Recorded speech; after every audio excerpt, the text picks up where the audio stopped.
Today I will take you to the biggest underground shopping mall I've been to, and spoiler alert, it is full of Pokemon cards at incredible prices.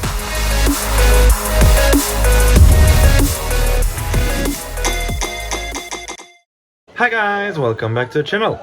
Today we're in Taipei, in Taiwan, and because I have some time before my flight back home, I wanted to share with you one of the best places to find Pokemon cards here in Taiwan. So right now we're in the Taipei Mall, which is a big underground shopping mall just by Taipei main station. The mall itself is divided into 3 areas: clothing, food, and the one we're interested in, the nerd area with arcades, video games, figures, and of course card shops. To put it simply, it's very similar to Nakano Broadway if you have watched my video about it. The comparison makes sense because while some stores are actual card shops, many of them are just rental showcases where people like you and me can just rent one box and put their items on sale at the price tag they choose, which is something we also had quite a lot in Nakano Broadway. It seems like this store is closed for inventory today, but let's see what they've got there. Oh, okay, we've got some bangers here. Miracle Twins, Blue Sky Stream, Tag Bolt, $80 a pack. That's roughly 2.5 US. And they also have Eevee Heroes here. Of course, it's in Chinese, but hey, if you're here for the artwork and the thrill of the hunt, that's a great way to go. Then we have some singles and some more boxes in Chinese and Japanese. Strangely, Japanese boxes are actually affordable. Not gonna say they are as cheap as Japan because, of course, they are imported, but definitely an okay price. Like these ones, around 45 US dollars a box. What's more surprising to me is that Japanese boxes are actually cheaper than Chinese boxes, and this I wonder why. If you're not familiar with the language, an easy way to make the difference is that Japanese boxes have the Pokemon logo written in alphabet, while the Chinese boxes have it written in Chinese characters. There are so many shops here. I will try to do as few cuts as possible so you guys can really get the walkthrough vibe of it. The downside is the video might be fairly long, so feel free to skip to the next shop if you don't want to see the whole thing. The shopping mall itself has 2 parallel alleys. It's under Taipei's Civic Boulevard, so there are entrances all along the boulevard. Depending on the entrance you choose though, you might have to walk quite a bit to get to this area of the mall. So here you can see there is one alley over there, and of course the one we are using, which is the one having the most trading card stuff related. Each entrance or exit is associated with a letter and a number. So here, for example, it's Y15, and the nerdy area is basically between Y12 and Y25. Just so you don't waste 2 hours finding your way around it like I did. You're welcome. A video game store. Overall, I found video games being quite expensive here. Oh, an actual card shop. I'll take it. Let's get inside. Ooh, this looks like my kind of place. Okay, we've got some nice Chinese singles, Japanese booster packs. Ooh, the Pokemon Center Taipei Pikachu. Well, it states card shop, but it is one of these rental showcase places. I guess originally it was a card shop. Now you'll find a bit of everything, but they still do have quite a few TCG items. No graded cards, but a lot of singles and sealed. Shiny Treasure EX and Japanese 151 here. 100 Taiwanese dollar pack for 151, that's 3.5 US. Definitely not overpriced, which quite frankly is surprising when you remember Maggie's prices for Japanese items. Here we have a mountain of booster boxes. A mix-up of Chinese and Japanese versions. Again, be careful if you buy a box here in the Taipei Mall, cause it can get confusing pretty quickly between Chinese and Japanese. Easy advice, look at the price tag. If it's below 1,500 Taiwanese dollars, it's Chinese, with some rare exceptions of course. I was saying that this is my kind of place because it's a type of shop where you feel like you could dig out a grail any second just by looking around. There are just so many showcases, and because they all belong to different people, there is no rule. You never know what the next cube will have for you. Downside is, it's quite cramped and you might have to crawl your way in like me. If that's not dedication, I don't know what is. Very nice vintage showcase here with some singles I would very much add to my collection. Okay, well, obviously not all vintage, but most of it. Let's keep looking around. Maybe around here? No. Let's head back to the entrance because I've seen some... Oh! Interesting little showcase with again a mix of Chinese and Japanese. And let's move on because this is what I've seen when I entered. Look at that. Left side is Japanese, right is Chinese, but what I like the most is up here. Again, we've got Tagbolt, Blue Sky Strip, and Eevee Heroes, but also Matchless Fighter or Electrifying Tackle. And all of this for around $3 a pack. For Tagbolt, $3. Prices around here are so cheap. Okay, you need to do some digging and it takes some time, but is it worth it? Absolutely. Couple of Japanese boxes, the 2023 World decks, nothing major. Let's have a look on the other side because it seems they have more stock. So, well, this is obviously not only a card shop, but that's okay. We'll just go straight to the counter and see. Woo! Guys, we've got Japanese Lost Abyss. That's pretty cool. $2 a pack. Okay, I think I'm gonna get some. I missed a Japanese reprint, so this might be my last shot at the Giratina. So yeah, I did get some packs, but I'm saving them for later. I think I might just make another video where I open everything I'm gonna buy today, so stay tuned. And while I'm here, let me remind you that if you want to support the channel, you can do it via my Patreon. By subscribing to Patreon, you gain access to the latest Pokemon Fire sales in Tokyo, as well as the unique possibility to order any Japanese item directly through me without any commission. And of course, don't forget to subscribe to the channel, leave a like, it's always appreciated, a comment if you feel like it, and if you really enjoy my content, please share it around you. It really does help the channel. $151 for $78. These are actually not bad prices at all for Japanese products here in Taiwan. That's much cheaper than what we found at Maggie last time.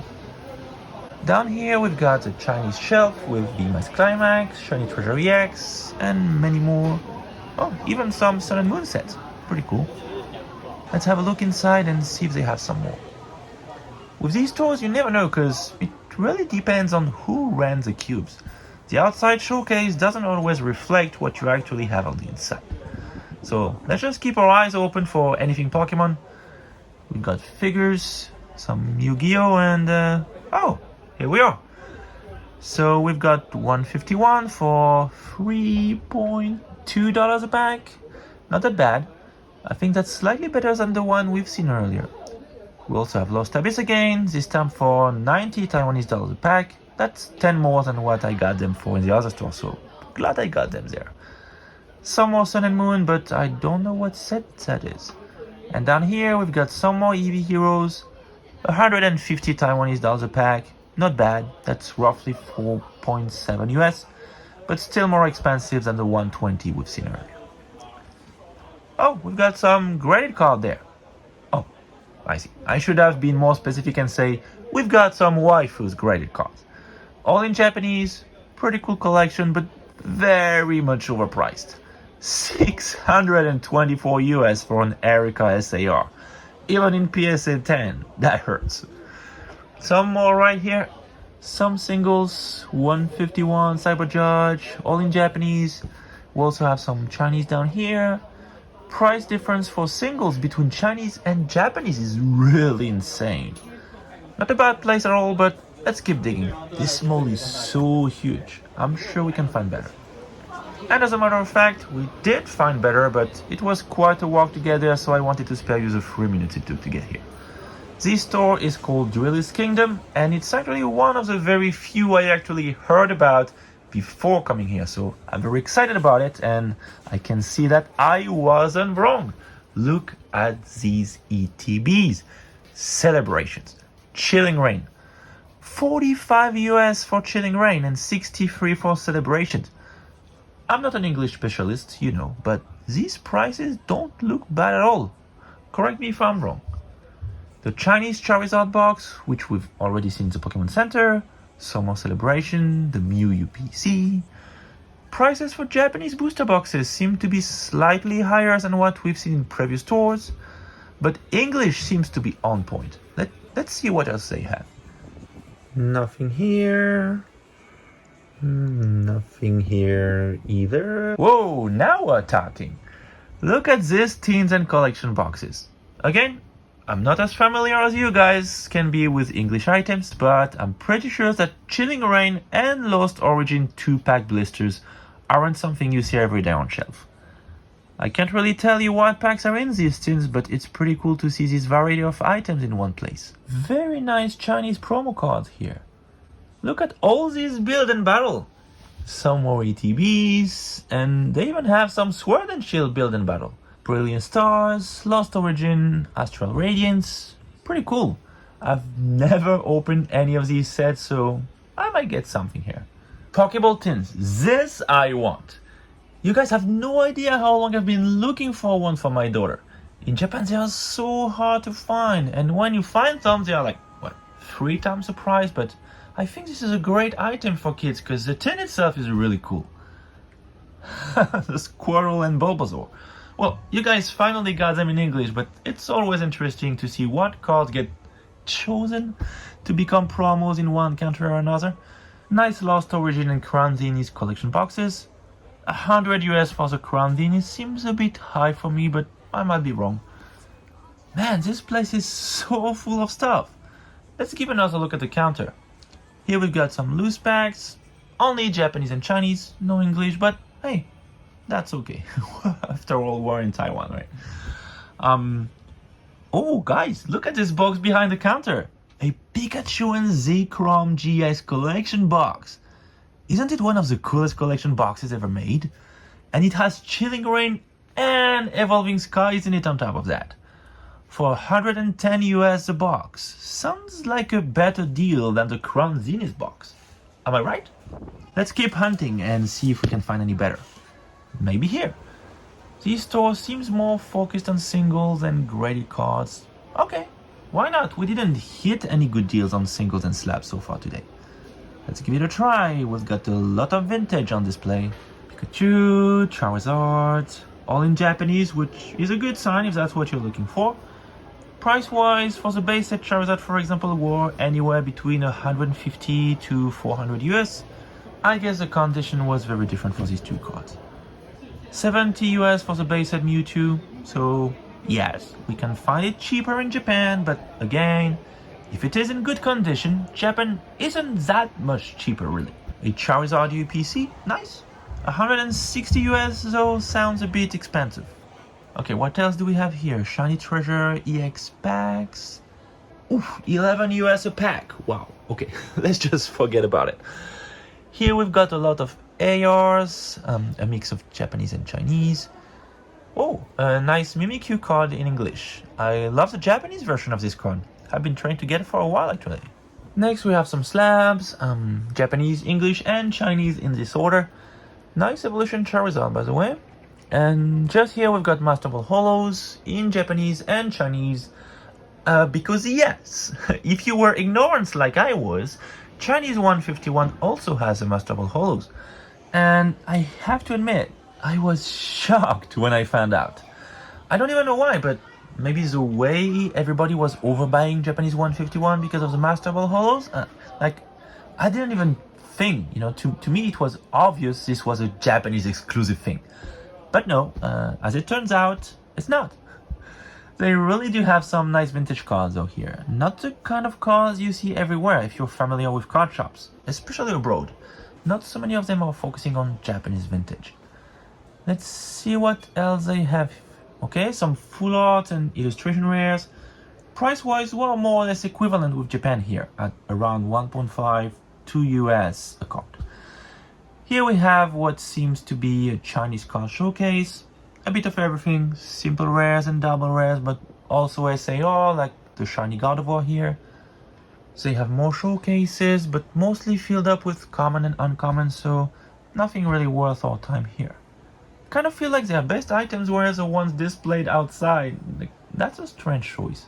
Anyway, let's just have a quick look in the other aisles, but I think that's it for Pokemon. Most of the rest must be Yu-Gi-Oh! Because that's what they had on display outside.